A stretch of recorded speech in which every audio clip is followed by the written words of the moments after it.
I actually slightly rebranded this as how to do less work because I thought that would appeal to people. I don't know how long this is going to take. I've got 20 minutes, so at 10 minutes, if someone could tell me I've got 10 minutes like that, that would be terrific. All right. Before I start, quick public service announcement. Please go back to your places of work and patch your stuff. I've had 2 beers, they'll be swearing. This is my life. Security spend is now janitorial work. We keep getting popped for this. There's no sexy new vectors. There's no sexy Gen AI in my talk. Sorry. It's because we keep putting unpatched crap on the internet. Please go home and please patch your bollocks.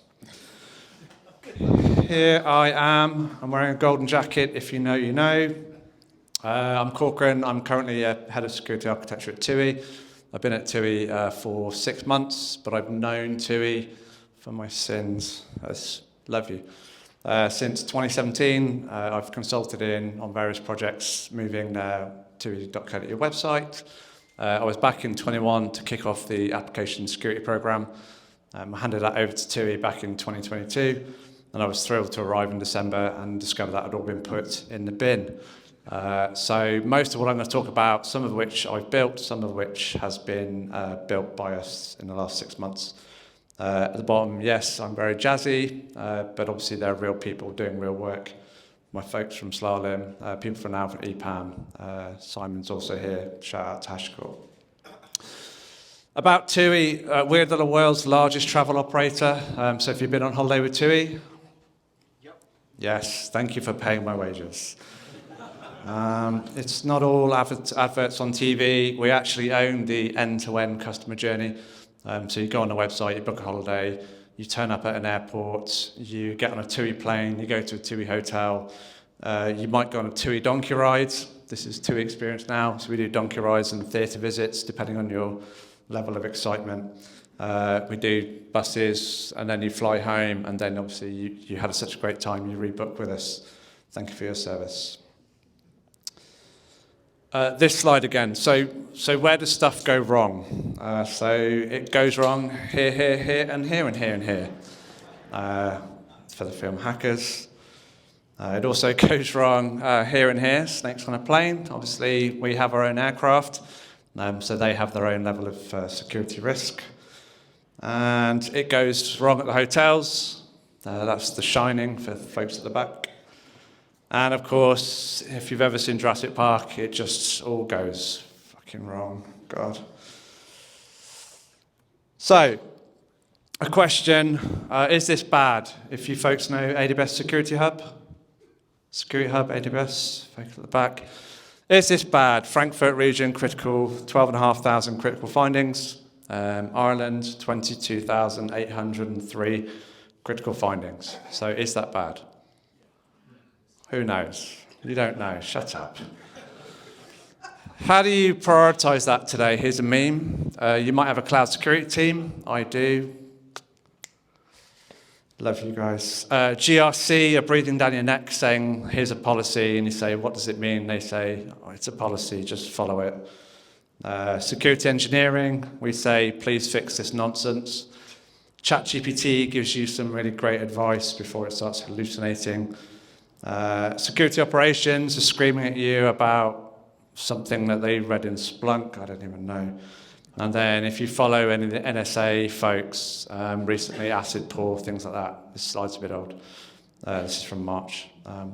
They're also giving advice which we all ignore. Please patch your systems. So what does good look like? This looks like this, a good triage process. Who owns the thing? Who knows who owns all their things? None of you, don't lie. Who created it and when? You have to go digging through all kinds of records to figure that out. Who needs to fix it? Who takes ownership of it? Someone's already thrown it over the fence. That's a problem. You need some context. So what do you know about the resource? Where is it? Where is it running? Is it running on a public subnet? Is it running on a data center? Again, you can't just look at the IP ranges and figure that out. And what's the association of the resource with other resources? If you know about IAM pass role star, then you should be afraid. Impact. Is the original critical severity actually accurate? So to my first point, are all those critical findings critical? Probably not. And what's the priority? Because everything is a priority for everyone all the time. Release some features, do this stuff, make more money. Can you fix this problem? No. So what have we done? I didn't make the slide. It's on these new, slides. So what we want is a vulnerability management single pane of glass. I like to make the joke, I've got so many panes of glass, I could build a telescope. When we think about vulnerabilities, I'm also including misconfigurations. Obviously, John's here to talk about that. I'm not just talking about the latest CVE that's still there in your Java runtime, which is still affecting X hundred systems, not my systems, because this is being recorded. So what are we doing with that? Well, we're doing some UI, because all developers love the CLI until it becomes time to get paid bonuses in the year, in which case you want to see how well you're doing. You want to see trending, you want to see if we've fixed this many issues, the number of is always irrelevant, and you want to be able to dedupe and prioritize. So you want to dedupe people screaming at you about security groups and IAM, you want to be able to have some kind of prioritization, and you want to be able to do the business stuff, like we're doing a great job, thanks. So, the three-pronged attack, we want to figure stuff out at build, and I'm using pre-flight here for the folks in the back, which is just a reskin version of Backstage. Runtime, we've got Security Hub, which is my first question, is this all bad? And then post-runtime, there's some stuff here with Tenable. Other open source products are available, and definitely use those and don't use Tenable. So that was cool, wasn't it? One more time. Oh yeah, PowerPoint all day. So what are we doing at build? At build, we're kind of shifting left. Ba-ding. We're trying to get engineers to solve problems before they get pushed into source code for real. We're trying to get them to fix problems early on. So what have we done for that? Well, we give developers a consolidated view of all of the SaaS tooling that we run. We're doing this with a reskin version of Backstage. Of Backstage, we call it Runway because we're a travel company. So what we're able to do with that is basically ingest all of the findings that we have from things like SemGrep and things like Checkov, which is an OK tool. And we present all of these findings to all of the teams that they are involved in as a way to say, hey, folks, you need to stop, please, putting access keys on the internet. For goodness sake. Nice. Look at that. Never to be seen again.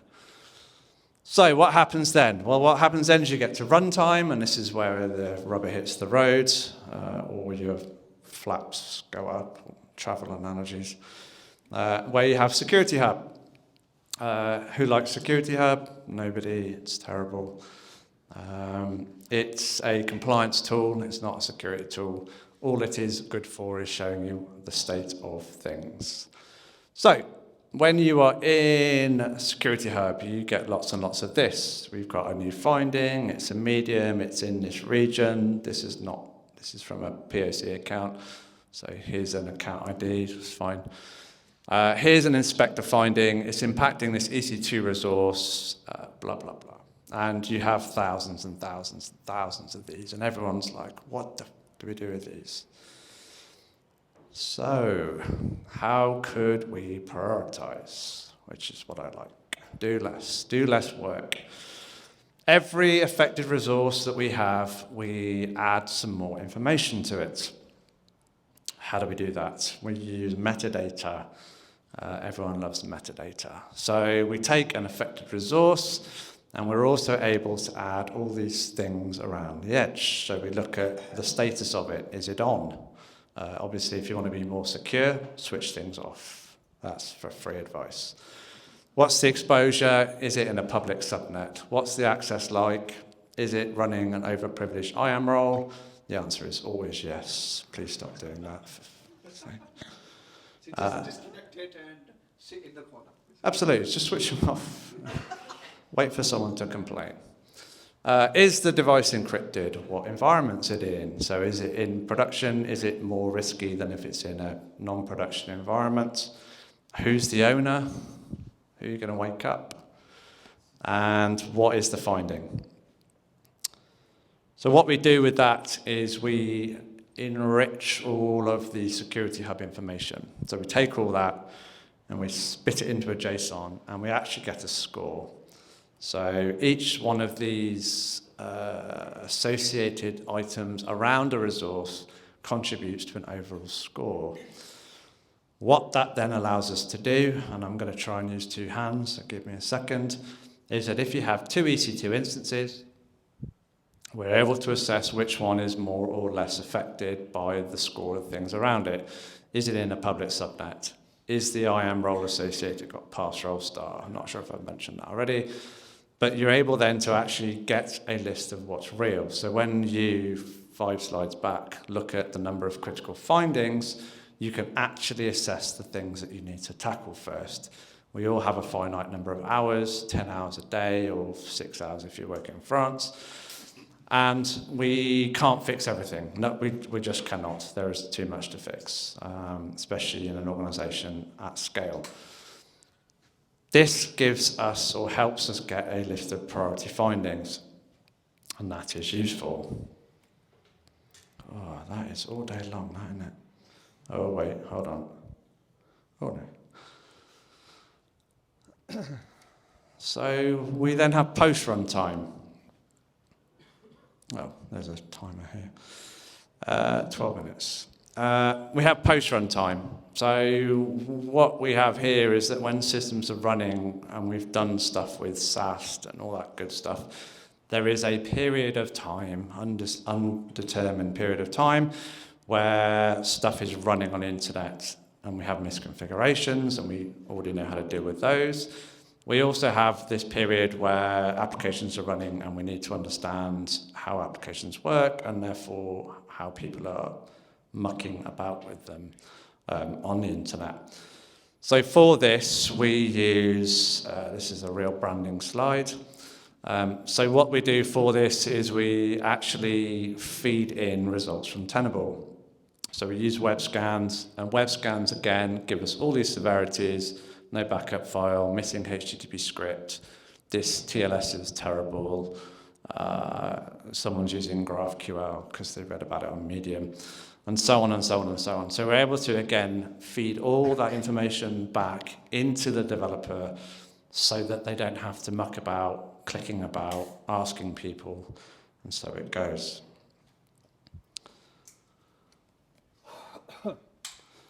Doing less. Oh, yeah, I wish. I'm in meetings. Doing less. So what does this mean? You still have 10,000 findings. I'm not a magician. I'm just a very naughty boy. What we're able to therefore do, however, is start to give priority findings.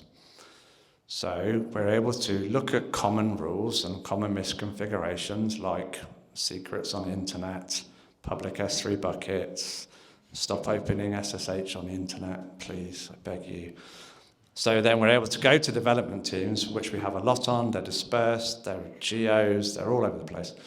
And what we can do here is say, hey folks, we actually understand that you can't fix 10,000 things ever. We would, however, like you to fix these, in this case, this magic case, just 3 things. Just tackle these 3 things and that'll be fine.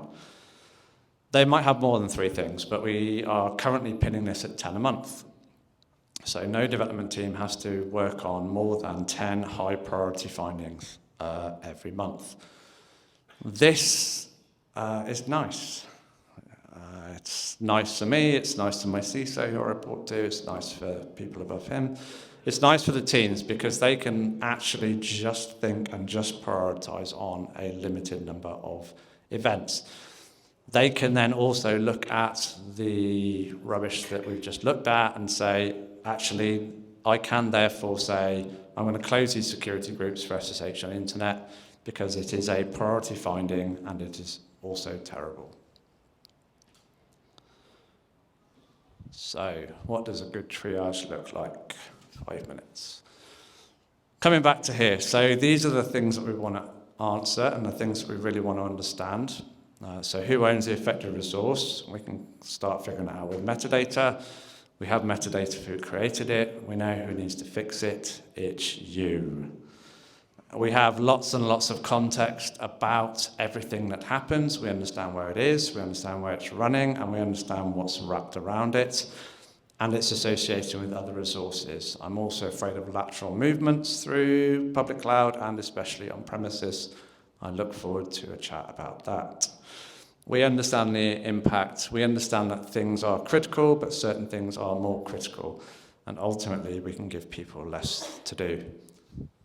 Giving them less to do makes them feel happy, and it also enables them to keep delivering features about donkey rides and stuff, whilst also fixing actually quite important security issues that we face day to day.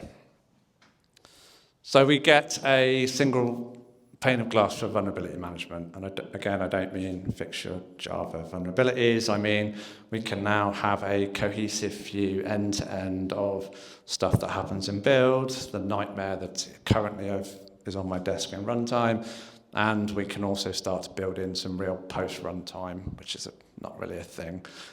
Let's just call it that. To get an overall view, to prioritize what's important, to deduplicate what we're telling people, so the message is clear through the whole process. Do this thing, fix this thing. It's the same thing in build, it's the same thing here, and it's the same thing here. We can also report, Tableau, I guess, and it gives us this overall view, which we very much like. Thanks much. We're hiring. We've got a number of outstanding roles, security architects, security engineers, which is basically DevOps engineers plus 15%. Locations are flexible. I can recommend any time you want to go to Palma, come and see me about that. We have a bunch of people that we need. It's a very, very large organisation. There are 65,000 employees, I discovered, which surprised me. So yes, if you would like to go to places like Porto and Lisbon and Madrid, but also Hanover in Germany. No, I also don't know where that is. I've been there 5 times. Please QR this, and yeah, thanks very much for listening. I'm all set.